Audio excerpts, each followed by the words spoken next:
Misan kang ligtas, parati kang ligtas.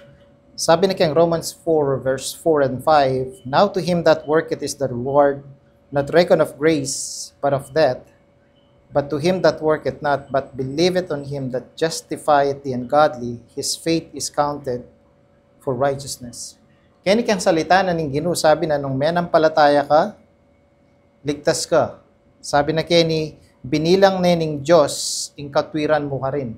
Na hanggang alakang katunayan, nakalupan na mo ning masanting agawa na ning tao, o itang megbayo yung tao bilang katunayan, nalalawen na ning tao, kaya sinabi na ning Ginoo, nung menampalataya ka kayong Ginoo, may pawalang sala ka, hanggang retang makasalanan o ali maka-Diyos na tao.